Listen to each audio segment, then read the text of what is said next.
Good morning বন্ধুরা, তোমরা সবাই কেমন আছো? আশা করি যে যেখানে আছো ভালো আছো, সুস্থ আছো। আমি এবং আমার পরিবারের সকলেই ভালো আছি বন্ধুরা।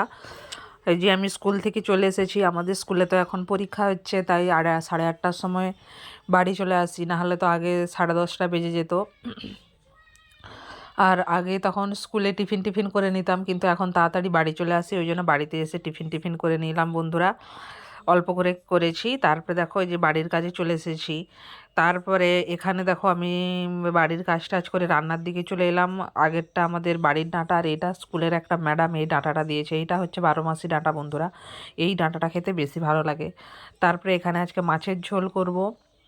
ওখান তেলাপিয়া মাছ ছিল, ওই জন্য মাছের ঝোলের এই যে মশলাটাকে ভালো করে ভেজে নিচ্ছি। আর এই যে দেখো এগুলো তেলাপিয়া মাছ।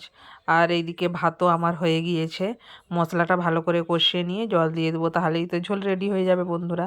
দেখো মশলাটাকে ভালো করে না কষালে কী বলো তো, মশলার যে একটা কাঁচা গন্ধ থাকে সেটা থেকে যায়।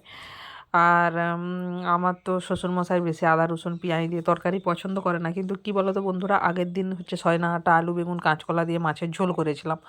এবারে আমাদেরও তো আর সব দিন ওই ঝোল ভাল লাগে না, ওই জন্য আজকে আমি এই আদা রসুন পেঁয়াজ দিয়ে এই ঝোলটাই করলাম। আর এই পাশে দেখো যে ডাঁটার তরকারিটা করে নিলাম। ডাঁটাতে কী দিয়েছিলাম, বেগুন, আলু, হ্যাঁ টমেটো, পেঁয়াজ ফোড়ন দিয়ে জিরা গুঁড়ি এইগুলো দিয়ে করেছিলাম। তারপরে দেখো বলতে বলতে এই যে মাছের ঝোলটা হয়ে গেছে। তারপরে বন্ধুরা খাওয়া দাওয়া সব কমপ্লিট হয়ে গেছে, একটু রেস্ট নিয়েছিলাম।